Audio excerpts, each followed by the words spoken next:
여러분 평안하십니까? 오늘도 말씀과 함께 주님의 은혜 가운데 거하시기 바랍니다. 오늘 말씀은 시편 132편입니다. 말씀 개요입니다. 1절부터 5절은 하나님의 전을 세우는 것에 대한 다윗의 열망을 표현한 내용이고 6절부터 9절은 언약궤를 옮겨왔을 때의 감격적인 상황을 표현한 내용입니다. 10절부터 18절은 하나님께서 다윗에게 주신 언약이 반드시 실현될 것이라는 확신을 노래합니다. 말씀 묵상입니다. 다윗은 이 세상의 그 무엇보다 하나님과의 관계를 소중하게 여긴 사람이었습니다. 이스라엘의 역사를 통해 그리고 자신의 경험을 통해 뼈저리게 느끼고 배웠기 때문이었죠. 하나님의 말씀을 거역하면 심판이 임하고 하나님의 말씀을 지켜 행하면 하나님께서 보호하시고 복을 주신다는 것을 알았기 때문입니다. 다윗은 사울을 죽이고 고생을 끝낼 수 있는 기회가 왔지만 하나님의 말씀대로 하나님께서 기름 부어 세운 왕인 사울을 죽이지 않았습니다. 그만큼 다윗은 하나님을 사랑했고 하나님의 말씀을 소중하게 여겼습니다. 그런 다윗을 하나님께서 기뻐하셨고 내 마음에 합한 자라고 말씀하셨죠. 그리고 다윗을 지켜주셨고 높여주셨습니다. 다윗은 성전 건축을 열망합니다. 자신은 백향목궁에 거주하는데 하나님의 궤가 장막에 있으니 마음이 안 좋았던 것이죠. 하나님을 사랑하고 하나님께 드리는 예배를 소중하게 여겼던 다윗이었기에 그런 마음이 든 것은 당연한 것이었습니다. 그래서 다윗은 맹세합니다. 그가 야훼께 맹세하며 야곱의 전능자에게 서원하기를 내가 내 장막집에 들어가지 아니하며 내 침상에 오르지 아니하고 내 눈으로 잠들게 하지 아니하며 내 눈꺼풀로 졸게 하지 아니하기를 야훼의 처소 곧 야곱의 전능자의 성막을 발견하기까지 하리라 하였나이다. 전능자의 성막을 발견하기까지, 이 말은 하나님의 궤를 안치할 성전을 세우기까지라는 의미의 말입니다.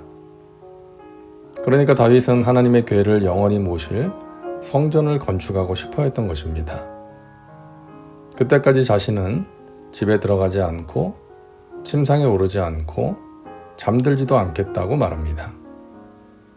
그만큼 간절히 열망한다는 의미인 것이죠. 그러나 하나님께서는 다윗의 몸에서 날 아들이 성전을 지을 것이라고 말씀하셨습니다. 그리고 다윗의 등불을 꺼뜨리지 않겠다고 약속하셨죠.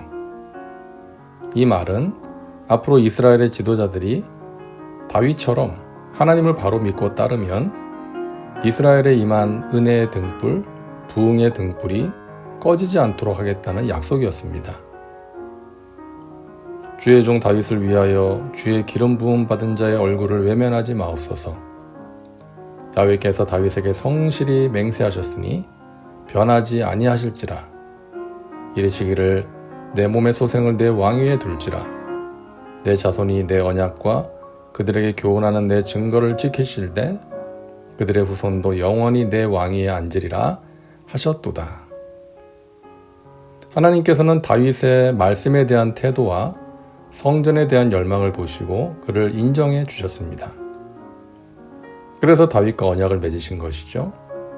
그 언약의 내용은 사무엘하 7장 8절부터 16절까지 기록되어 있습니다. 이제 다윗의 자손은 하나님의 말씀만 믿고 나가면, 말씀대로 하기만 하면 하나님이 함께 하셔서 하나님의 보호하심 아래 전쟁에서도 이기고 부강해질 수가 있는 것입니다. 그러나 하나님의 말씀을 버리고 세상을 따라가면 망하는 것입니다. 우상을 받아들인다든지 인간적인 판단으로 이방 나라와 정략적인 외교 관계를 맺는다든지 말과 병거를 많이 가져 스스로 힘을 키우려고 한다든지 하면 그러니까 하나님을 의지하지 않고 자신의 모략과 세상적인 방법을 의지하려고 하면 망하는 것입니다. 안타깝게도 다윗의 아들 솔로몬은 처음에는 하나님께 일천번제를 드리고 자신이 아닌 나라와 백성을 위해 지혜를 구하고 성전을 건축하는 등 잘했는데 그 마음을 끝까지 지키지 못하고 정략적인 결혼으로 얻은 이방 여인들에게 마음을 빼앗겨서 이방 신들을 받아들이고 신당을 짓는 등 하나님의 말씀을 버리게 됩니다. 그 결과 솔로몬의 아들대에서 나라가 남북으로 분열되는 아픔을 겪게 되죠. 오늘날도 마찬가지입니다. 하나님을 잘 믿고 말씀대로 살면 되는데 하나님이 복을 주시고 은혜를 베푸시는데 하나님의 말씀을 무시합니다. 자기 생각과 판단대로 자기 욕심대로 살아갑니다. 세상의 방식대로 합니다. 세상의 가치관을 따라갑니다. 그렇게 하면 빨리 되는 것 같고 잘 되는 것 같지만 결국에는 그렇지가 않는 것이죠. 하나님의 말씀을 버리면 하나님께서 복을 주실 수가 없고 능력을 베푸실 수가 없는 것입니다.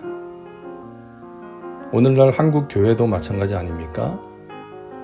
우직하고 단순하게 하나님의 말씀을 따라가면 되는데 자꾸 세상적인 방법을 도입하고 인간적인 머리를 굴려서 뭔가를 이루어 보려고 하니까 능력을 잃어버리는 것입니다. 사랑하는 여러분, 말씀을 따라가시기 바랍니다. 하나님께서 무엇을 원하실까? 어떻게 하길 원하실까? 무엇을 기뻐하실까?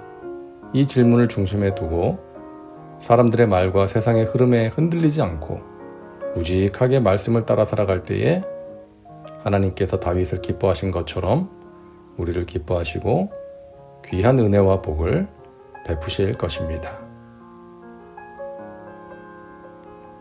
다음은 말씀 적용입니다.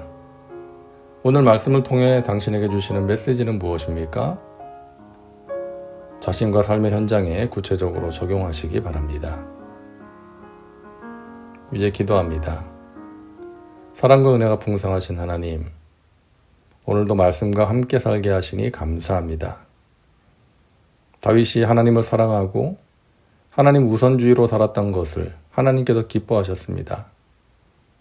우리도 다윗처럼 이 세상이나 세상의 것들이 아닌 하나님을 사랑하게 하시고 하나님 중심, 교회 중심으로 살게 하셔서 하나님께서 베푸시는 은혜와 복을 누리고 나누며 살게 하옵소서. 예수님의 이름으로 기도하옵나이다. 아멘. 오늘도 말씀과 함께 은혜 가운데 거하시기 바랍니다. 여러분 사랑하고 축복합니다.